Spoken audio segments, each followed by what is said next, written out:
Yes. So we can start with short prayers. Om Agyantimirandhasya Jnananjanashalakaya Chakshurunmilitam Yena Tasmai Shri Gurave Namaha.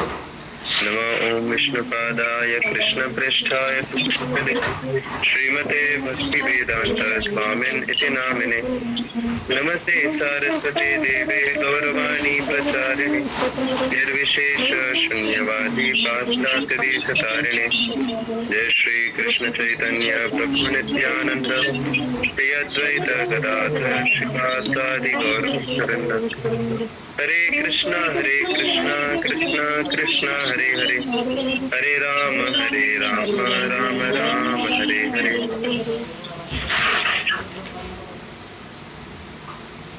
Okay, तो हमने काफी दिनों से morning वाला जो सेशन है उसमें जिज्ञासा वाला पार्ट नहीं लिया है। We have been taking in evening, so will take जिज्ञासा part now. I hope is it okay with all of you? If we can discuss some questions. I'll quickly share my screen and then we'll begin.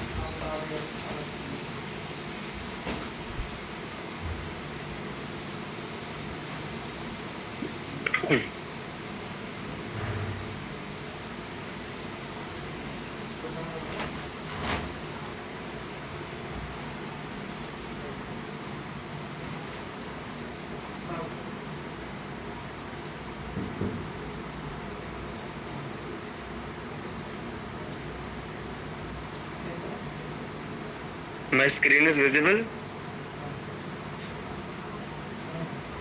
क्या मेरा screen visible है आप सभी को?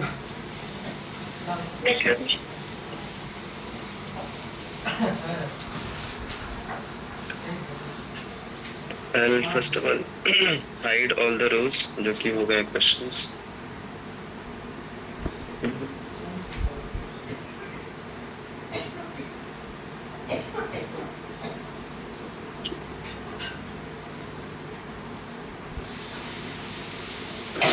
तो आज का हमारा पहला क्वेश्चन काफी इंटरेस्टिंग और काफी प्रैक्टिकल है, जो कि पूछा है दर्शना माता जी ने। Darshana Mata ji is there in the meeting. Okay, please. तो माता जी का सवाल ये है कि whenever we buy some new thing like car, we are very happy, full, ऐसा खुशी जैसे, so it's a materialistic happiness. But truly, as I came to know that happiness or sadness is not going to last for a long time. Therefore, because of this, I don't make myself happy in that situation, thinking this is just for few time, and make myself irritated. So, it's very natural. कभी भी हमारे जीवन में कुछ अगर उपलब्धि प्राप्त होती है, कुछ सक्सेस मिलता है या कुछ नया चीज अगर हमें मिलता है, तो नेचुरली हमें एक हैप्पीनेस फील होता है कि नहीं होता है? सबको कुछ अगर नया चीज मिलता है तो नेचुरली हमें हैप्पी फील होता है। लेकिन फिर जब से हम ये गीता सेशन अटेंड करना शुरू करते हैं, भक्ति का प्रोसेस, अध्यात्म का प्रोसेस स्टार्ट करते हैं, तो फिर हमें ऐसा सिखाया जाता है कि ये सब जो हैप्पीनेस है ये मटेरियलिस्टिक हैप्पीनेस है, भौतिक सुख है ये। और फिर हमारे अंदर एक द्वंद्व स्टार्ट हो जाता है कि अच्छा ये तो भौतिक सुख है और ये क्षणभंगुर है और ये हमें भौतिक जीवन में, मटेरियलिस्टिक लाइफ में और ज़्यादा हमें फंसाएगा। तो अगर हम इस सुख का आनंद लेंगे तो ये मेरे लिए हानिकारक है, ऐसा हमारे मन में आने लग जाता है। और फिर अंदर से एक द्वंद्व आने लग जाता है कि क्या मैं खुश हूँ या ना हूँ, राइट? कभी अगर कुछ अच्छा चीज हो रहा है जीवन में तो खुश होना चाहिए या नहीं होना चाहिए, ऐसा मन में द्वंद्व आने लग जाता है। तो ऐसा बोला जाता है कि इस पूरी दुनिया में दो प्रकार के लोग बहुत खुश होते हैं। एक जो कि जिनका आध्यात्म से कुछ लेना देना नहीं है, वो पूरे तरीके से मटेरियलिस्टिक लाइफ में डूबे हुए हैं। तो ऐसे लोग बहुत खुशी से जीवन जीते हैं, लेकिन उनका जो सुख है वो ब्रह्म वाला सुख है। मतलब इट्स लाइक कोई अगर दारू पिया हुआ व्यक्ति है, गटर में गिरा हुआ है, और उसको आप बोलो कि भाई कैसा लग रहा है, वो बोलेगा अरे मस्त एंजॉय कर रहा हूँ मैं, मेरे को बहुत मजा आ रहा है। लेकिन हमको पता है कि वो एक्चुअल में सफर कर रहा है, लेकिन उसको लग रहा है कि वो एंजॉय कर रहा है। तो ये हुआ वैसा हैप्पीनेस। और अगर कोई व्यक्ति और दूसरे प्रकार का व्यक्ति जो बहुत खुश रहता है, जो कि आध्यात्मिक स्तर पे एकदम दिव्य चेतना में पहुंच चुका है, तो उसका खुशी जो है वो वास्तविक आनंद है। तो ये दो प्रकार के लोग आनंद में रहते हैं। लेकिन हम जैसे जो साधक रहते हैं, जो कि पूरे तरीके से दिव्य स्तर पे नहीं पहुंचे, और हम लोग संघर्ष कर रहे हैं उस पे पहुंचने के लिए, और हमें समझ में आ रहा है कि भौतिक स्तर पे भी हमको पूर्ण आनंद नहीं मिल सकता, तो हमारे जीवन में एक संघर्ष चलते रहता है कि इधर भी पूर्ण हैप्पीनेस नहीं मिल रहा और इधर से भी हम थोड़ा खुद को कंट्रोल कर रहे हैं। तो बीच के जो लोग रहते हैं हमारी तरह, उनके जीवन में संघर्ष रहता है। आप में से किस किस को एक्सपीरियंस होता है इस प्रकार का संघर्ष? यस, तो आप सभी सही दिशा में जा रहे हैं, मतलब सही जगह पे आप लोग। तो पहली बात हमें ये समझना चाहिए कि अगर कोई हैप्पीनेस मिलता है, कोई अच्छी चीज होती है जीवन में, सुख मिलता है, तो हमें समझना है कि ये जो सुख है ये स्वाभाविक है। ओके, इसको भौतिक समझ के हमें दबाने की जरूरत नहीं है। सबसे पहले ये समझिए आप, ऐसा नहीं है कि भक्ति करना, आध्यात्मिक जीवन जीने का मतलब होता है कि हम पत्थर दिल बन जाएं, अपने सारे इमोशंस को हम दबाएं, उनसे छुटकारा पाएं। नहीं, it's very natural to feel happy. अगर हमारे जीवन में कुछ अच्छा होता है तो, नई गाड़ी ली, नई कार ली, तो हैप्पीनेस होना स्वाभाविक है। नया जॉब लगा नया जॉब लगा या जीवन में कुछ सक्सेस प्राप्त हुआ, तो it's very natural to feel happy. ये एक ह्यूमन इमोशन है और इसे हमें नकारने की बिल्कुल भी जरूरत नहीं है। पहली बात तो ये क्लियर होना चाहिए। भक्ति का मतलब ये नहीं होता कि इमोशनलेस हो जाए हम। ओके, अभी हमें बचना किस चीज से है? देखिए, हमारे जीवन में कुछ चीजें रहती हैं जो हमारे देखिए, आपने तो कॉन्सेप्ट सुना होगा, श्रेयस एंड प्रेयस। किसी को पता है what is the meaning of Shreyas and what is the meaning of Preyas? Anyone knows? श्रेयस और प्रेयस किसी को पता है? ओके, नहीं पता, ये बहुत इंपॉर्टेंट कॉन्सेप्ट है। श्रेयस का मतलब होता है जो हमें लंबे समय तक हमारे लिए लाभदायक है। ऐसी कौन सी चीजें हैं जो हमारे लिए लंबे समय तक लाभदायक हैं?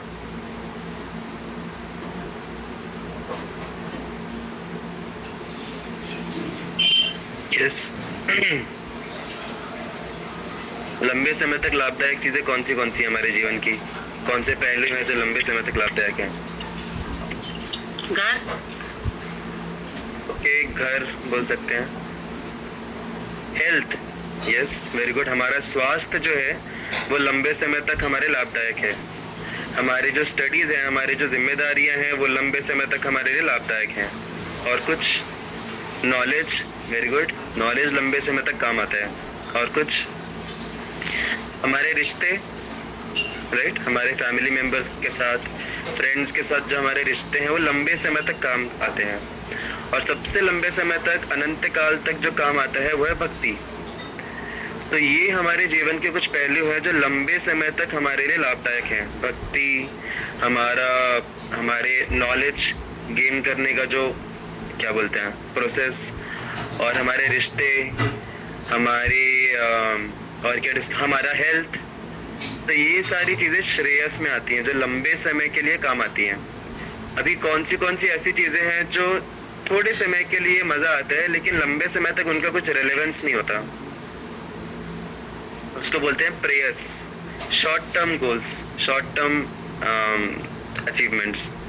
यस, इंटॉक्सिकेशन, नशा करते हैं तो कुछ समय के लिए आनंद मिलता है, फिर वापस से हम नीचे पहुंच जाते हैं। फिर इंस्टेंट प्लेजर्स, कुछ खा लिया, कुछ देख लिया, राइट।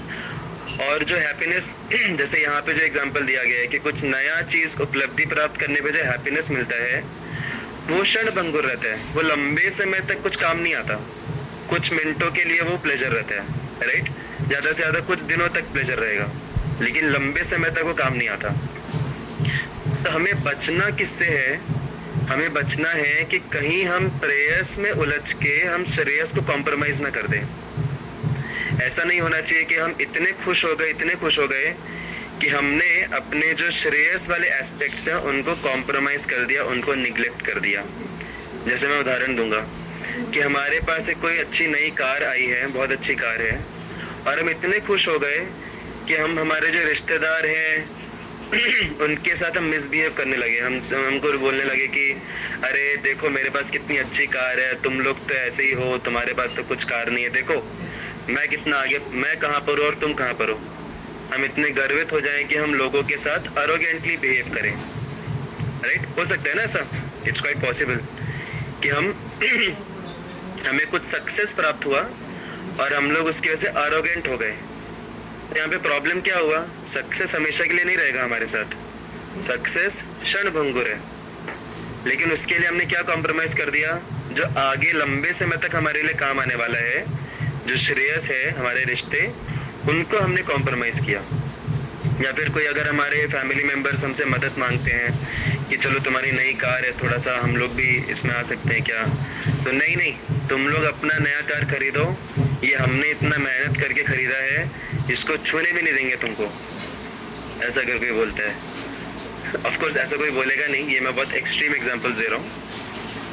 या फिर कोई नया जॉब लगा, कुछ नई उपलब्धि प्राप्त हुई, तो हम इतने गर्वित हो गए कि हम लोगों के साथ हमारे डीलिंग्स खराब हो गए, रिलेशनशिप खराब हो गए। या फिर हमारे जीवन में कोई नई उपलब्धि प्राप्त हुई, कोई नया जॉब लगा, बहुत सारा धन आ गया, प्रसिद्धि मिली, तो उसमें हमने हमारा जो श्रेयस है, भक्ति जो है, भक्ति की जो हमारी प्रैक्टिसेस हैं, चैंटिंग करना, इन सबको ही हमने छोड़ दिया। हमने बोला कि अरे जीवन में सब कुछ है, भगवान ने सब कुछ दे दिया हमें जीवन में, तो क्या ही करना है भक्ति करके, क्या फायदा है भक्ति करके। ऐसे हमने भक्ति को निग्लेक्ट कर दिया, जो कि एक्चुअल में लंबे समय तक काम आने वाला है। या फिर एक बहुत इंपॉर्टेंट एस्पेक्ट है कि हमारे जीवन में हम उपलब्धियां प्राप्त करने के लिए हमने अपने कैरेक्टर को कॉम्प्रोमाइज कर दिया। ये तो बहुत ही हानिकारक है। ऐसा बोला जाता है कि पैसा अगर चले गया तो वापस से आ सकता है जल्दी, अगर हमारी हेल्थ चली गई, वो भी इतने जल्दी से नहीं, लेकिन समय लगता है उसको वापस से बनाने में, लेकिन अगर कैरेक्टर गया तो सब कुछ गया। कोई बता सकता है कैसे? कैरेक्टर इतना महत्वपूर्ण क्यों है? कैरेक्टर गया तो सब कुछ क्यों गया? पहली बात, आप में से कौन कौन मानता है कि कैरेक्टर हमारी सबसे महत्वपूर्ण पूंजी है? पैसे, हेल्थ और सबसे ज्यादा कैरेक्टर मैटर करता है। क्यों मैटर करता है कैरेक्टर इतना प्रैक्टिकल लेवल पे? अभी कोई बोलेगा नहीं अच्छा रहना चाहिए, सुधरा हुआ रहना चाहिए, ये सब ऐसे आंसर नहीं चाहता मैं। प्रैक्टिकल लेवल पे क्या प्रॉब्लम होता है अगर हमारा कैरेक्टर अच्छा नहीं है तो? I want some practical answers.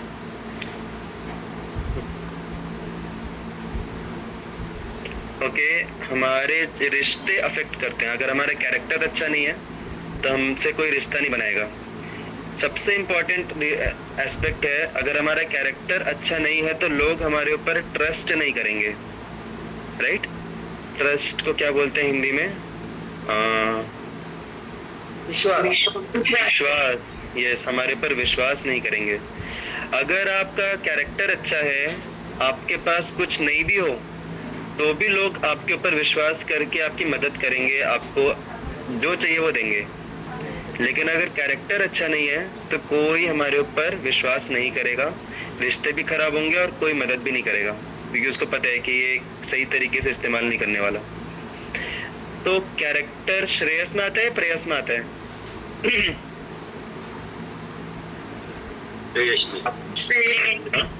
Shreyas में आता है कैरेक्टर। श्रेयस मतलब लंबे समय तक जो लाभदायक देता है। तो हमें क्षणभंगुर चीजों के लिए, अचीवमेंट के लिए अपने कैरेक्टर को कॉम्प्रोमाइज नहीं करना चाहिए, और अल्टीमेटली भक्ति को तो कभी कॉम्प्रोमाइज नहीं करना चाहिए, क्योंकि वो सबसे श्रेयस चीज है। तो यहाँ पे इम्पोर्टेंट पॉइंट क्या आता है कि कोई नया चीज मिला या फिर उसके लिए हमें बहुत संघर्ष करना पड़ रहा है, मेहनत कर रहे हैं हम, तो उसमें कोई प्रॉब्लम नहीं है, वो ह्यूमन इमोशन है। लेकिन प्रॉब्लम कब आती है? जब हम उपलब्धि प्राप्त करने के बाद श्रेयस को कॉम्प्रोमाइज कर देते हैं, और उसके मैंने अलग अलग उदाहरण दिए। और जैसे कि इवन महाभारत में भी जो अर्जुन थे, जब उनके पुत्र का निधन हुआ, कौन से पुत्र का निधन हुआ, क्या नाम था उनका? अभिमन्यु। अभिमन्यु का जब निधन हुआ तो वो रो रहे थे, दुखी हो रहे थे। तो कृष्ण ने उनको ये नहीं बोला कि अरे इतना सब मैंने तुमको भगवत गीता सुनाया, मेरा पूरा टाइम वेस्ट कर दिया, क्या फायदा तुम्हारा भगवत गीता सुन के। उसमें इतनी बार मैंने तुमको बोला कि समभाव रखो, समभाव रखो, सुख में दुख में एक जैसे रहो, और तुम यहाँ पे रोते बैठे हो। ये नहीं बोला कृष्ण ने अर्जुन को, क्योंकि अगर बेटे का निधन हुआ है तो रोना, दुखी होना स्वाभाविक है। लेकिन यहाँ पे अर्जुन ने सही कदम क्या उठाया, उन्होंने अपने श्रेयस को कॉम्प्रोमाइज नहीं किया। उनके लिए श्रेयस क्या था, युद्ध में लड़ना, उनका ड्यूटी, उनकी जो जिम्मेदारी है वो श्रेयस है, उसमें कॉम्प्रोमाइज नहीं किया। तो हमें इन शॉर्ट अगर एक सेंटेंस में देखा जाए तो हमारे इमोशंस में प्रॉब्लम नहीं है, लेकिन इमोशंस में बह के हमारे लिए जो श्रेयस्कर है, हमारी जिम्मेदारियां, हमारा हेल्थ, हमारे रिश्ते, हमारा कैरेक्टर और अल्टीमेटली हमारा भक्ति का जो क्रियाएं हैं, भक्ति के जो प्रोसेस है, वो अफेक्ट नहीं होने चाहिए। That's what determines whether we are too much emotional और नॉट। तो इमोशंस होना कोई प्रॉब्लम नहीं है, लेकिन इमोशंस में बह के इन चीजों को कॉम्प्रोमाइज करने में प्रॉब्लम है। इज दैट क्लियर माता जी? यस। और किसी को इसमें कुछ प्रश्न है तो पूछ सकते हैं।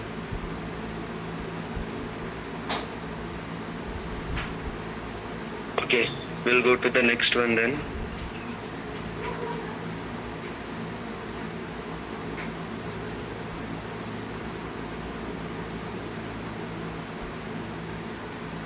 स्क्रीन दिख रहा है मेरा सभी को? यस प्रभु। ओके, तो नेक्स्ट क्वेश्चन है वैष्णवी माता जी का। काफी लंबा चौड़ा क्वेश्चन है, तो वैष्णवी माता जी क्या आप पढ़ सकते हैं क्वेश्चन, या फिर you can paraphrase something related to sanshayatma. Yeah, like in Bhagavad Gita 4.40, it's given that samshayatma, sorry, जो doubtful person होता है, जो कि हर चीज में डाउट करता है, he can't be happy in this lifetime, neither in the next lifetime. So like I feel I doubt a lot. I doubt on scriptures and sometimes it feels like क्या मैं सही कर रही हूँ, मतलब ये process of Krishna consciousness, really faith, मतलब complete conviction नहीं है अभी तक, कंप्लीट फेथ नहीं है। सो एंड इवन लाइक कभी कभी ये क्वेश्चंस आते हैं, कभी कभी ऐसे क्वेश्चंस आते हैं कि ये नहीं समझ में नहीं आता कि एक्चुअली पूछना चाहिए या नहीं, लाइक जो डाउटफुल क्वेश्चन है या फिर जेन्युइन क्वेश्चन है वो नहीं समझते। ओके, बहुत ही इम्पोर्टेंट क्वेश्चन है, हम सभी के लिए काफी रेलेवेंट है।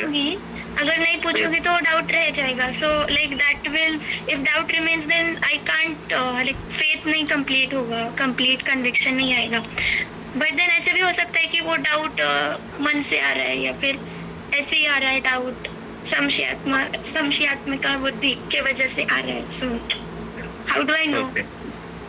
ओके, देखिए पहली बात तो डाउट कैसा भी हो पूछ लेना चाहिए, हमें इतना टेंशन नहीं लेना चाहिए कि वो सब किस वजह से आ रहा है। देखिए दो प्रकार के डाउट्स होते हैं। एक होता है कि हम जेन्युइनली प्रैक्टिस करना चाहते हैं और उसमें हमारे क्लैरिटी में थोड़ी कमी है, हमें थोड़ी चीज़ें क्लियर नहीं हो रही हैं, तो ऐसे क्वेश्चंस तो पूछ लेना चाहिए। लेकिन कभी कभी लोग सिर्फ सवाल पूछते हैं जिससे लोगों को लगे कि हम कितने बुद्धिमान हैं। लोगों को अपनी बुद्धिमत्ता का प्रदर्शन करने के लिए कभी कभी लोग सवाल पूछते हैं, और ऐसे केस में या फिर ऐसे भी कभी कभी लोग सवाल पूछते हैं कि चलो थोड़ा स्पीकर को परेशान करते हैं, देखते हैं कितना पता है स्पीकर को। तो नेचुरली हमें ऐसे प्रश्न पूछने चाहिए जो जेन्युइनली हमें प्रैक्टिस करने में हेल्प करें। तो दैट इज फर्स्ट थिंग। देखिए ये सारे जो आपने अलग अलग चीज़ें बोली, इन सब का अल्टीमेट एक ही मूल है कि हम कितने सिंसियरली भक्ति प्रैक्टिस करना चाहते हैं। अगर हम सिंसियरली भक्ति प्रैक्टिस करना चाहते हैं और उसके प्रैक्टिस में अगर कुछ डाउट्स आ रहे हैं तो हमें क्लैरिफाई करना चाहिए।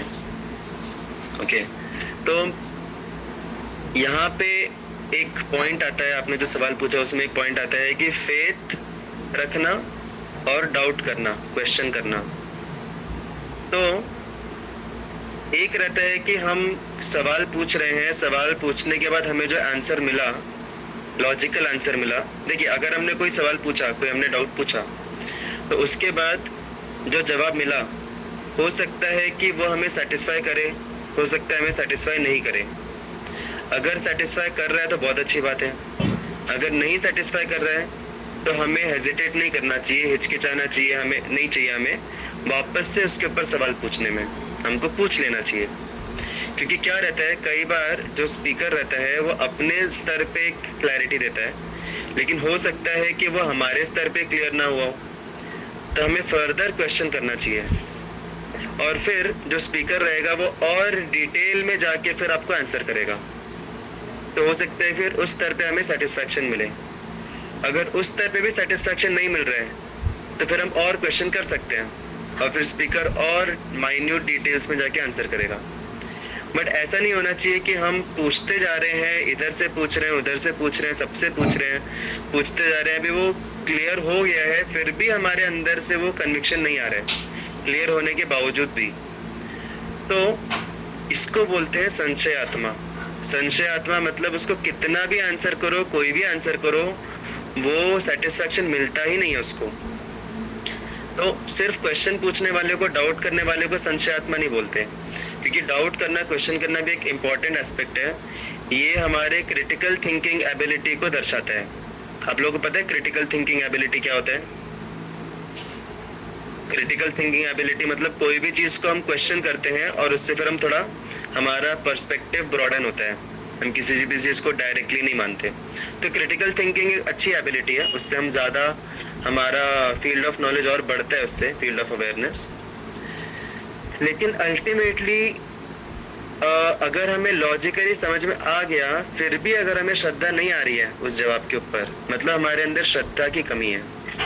और श्रद्धा जो है वो बुद्धि के स्तर पे प्राप्त नहीं होती है।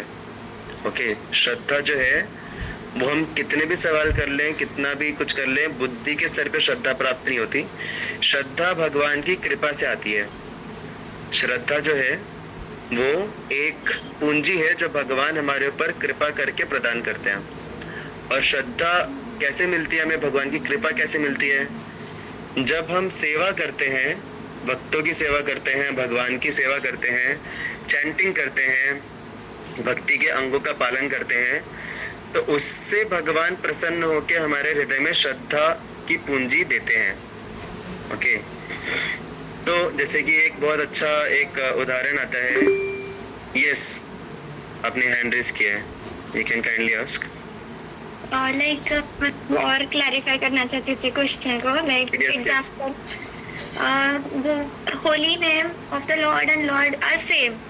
So ये सुना है हमने, but then डाउट होता है कि ऐसे थोड़ी होता है। So ये एक एग्जाम्पल है। सेकंड एग्जाम्पल कि material world is a place of misery. So then कभी कभी ना मतलब बिलीव नहीं होता है, कभी कभी ठीक है ना, ऐसे मतलब उतना भी नहीं है। सो या वेरी ट्रू, हम सबके साथ ऐसा होता है। तो और लाइक और एक एग्जांपल कि infinite happiness, infinite bliss, so we will be, ये पूरा अचीव होगा जब हम लिबरेशन की स्टेज पे आएंगे। कभी कभी बिलीव नहीं होता सच है कि नहीं है, अगर पता चला सच नहीं है तो फिर करेक्ट। तो हम बुद्धि के स्तर पे एटलीस्ट इतना समझते हैं कि हमारे शास्त्र जो है वो सबसे प्रामाणिक स्रोत हैं ज्ञान के।